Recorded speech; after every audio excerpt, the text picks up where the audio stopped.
Marion, tu étais présente l'année dernière au Salon du Mieux-être de Ouistreham. Tu reviens cette année pour les 3, 4 et 5 mai, donc en tant que hypnose et coaching. Alors bonjour Marion. Bonjour Sophie.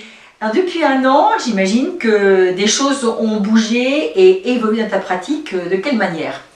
Eh bien ça a évolué dans le sens où avant j'étais vraiment sur de l'hypnose pure et maintenant je suis vraiment hypnose coaching. J'utilise en fait l'hypnose vraiment comme un outil. Alors il y a certaines personnes qui vont venir me voir avec un objectif, une demande, une problématique et je vais faire vraiment en fonction de cette demande-là. Donc si la personne a besoin d'une séance d'hypnose, on va partir dans de l'hypnose. Si la personne a plus besoin en fait d'une séance où elle va avoir besoin comme de couper en fait le petit hamster qui tourne dans la tête, là on va plus partir sur une respiration particulière qui va être associée en fait avec de la PNL, des neurosciences et une toute petite partie en fait d'hypnose. Voilà, ça va dépendre vraiment de la problématique des gens. Alors les gens qui viennent te voir pour quel style de problématique? Eh bien moi je suis plus sur les grosses angoisses. Les grosses angoisses, les burn-out, ça peut être des deuils, ça peut être également des gros soucis dans l'enfance, assez lourds, voilà. Je suis plutôt oui, sur ce genre de problématique maintenant, un peu moins sur l'art du tabac, un peu moins sur la perte de poids. Même si je continue quand même à en faire, moi ce qui m'intéresse vraiment en fait, c'est de partir dans l'évolution de la personne, dans son développement en fait, pour qu'elle elle arrive à se libérer, qu'elle soit de plus en plus elle-même et puis qu'elle arrive à s'épanouir. Parce que c'est vraiment ça, pour moi ce qui est important, c'est de réussir avec la personne à l'accompagner dans vraiment une grosse évolution. Voilà, il y a des personnes qui viennent faire de l'hypnose comme ils viennent dans un magasin en fait, qui viennent acheter un produit et qui veulent, bon alors je veux régler ça, et puis c'est tout.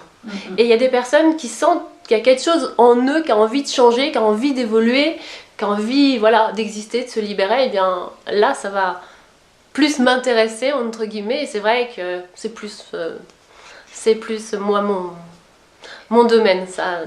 Et les personnes viennent te voir d'abord parce que tu es hypnothérapeute ou parce que derrière ils savent que tu fais autre chose et pas forcément que de l'hypnose? Ça dépend. Il y a des personnes qui vont aller sur internet, qui vont regarder un petit peu les avis, ceci, cela. Dans ces cas-là, ben, eux, ils vont peut-être plus attendre de l'hypnose, souvent.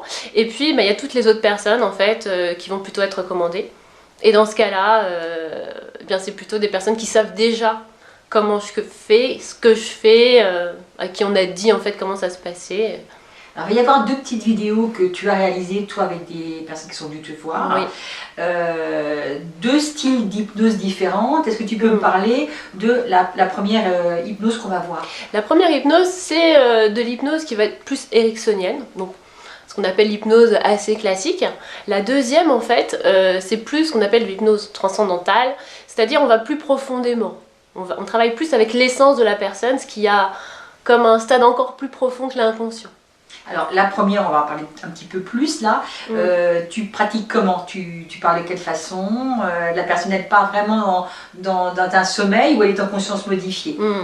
On a tendance à penser que l'hypnose c'est dormir et qu'on se réveille d'une séance d'hypnose.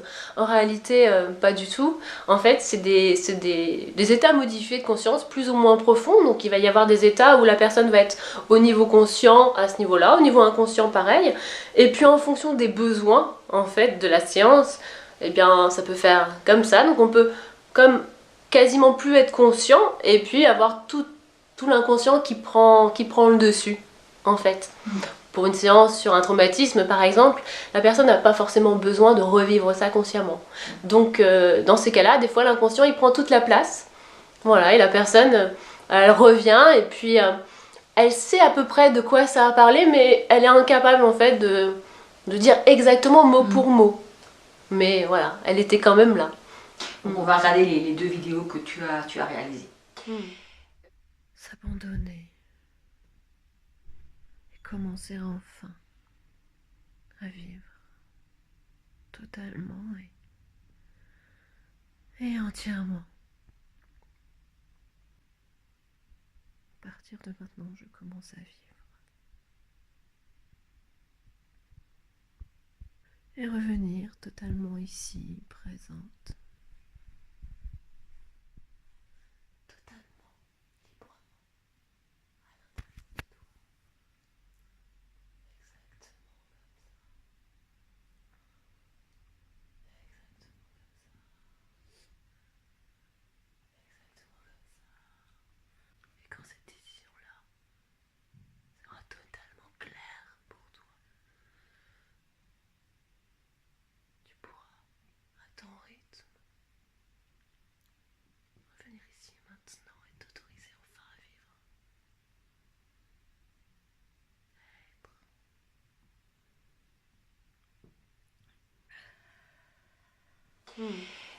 Au salon, Marion, tu proposeras quoi aux personnes qui vont venir te rencontrer? Eh bien au salon, je vais proposer alors déjà une conférence pour expliquer bien qu'est-ce que c'est que l'hypnose et comment ça peut nous aider justement à être mieux. Et puis aussi un atelier. Voilà, un atelier. Et sur le salon, moi je vais être là pour à la fois répondre aux questions. Est-ce que j'ai tel objectif? Est-ce qu'avec l'hypnose, je vais pouvoir atteindre cet objectif-là? Et je vais également pouvoir aussi présenter quelques petits exercices. Et puis on pourra, avec certaines personnes aussi, si elles ont envie, tester quelques petits exercices là-dedans. Ce ne sera pas une séance complète, évidemment, mais ça sera des petits bouts, histoire de toucher un petit peu. On te retrouve donc au salon les 3, 4, 5 mai. Je pense qu'on peut apprendre beaucoup de tes pratiques. Et puis alors, à très bientôt Marion, merci. Eh bien, à très bientôt Sophie et tout le monde.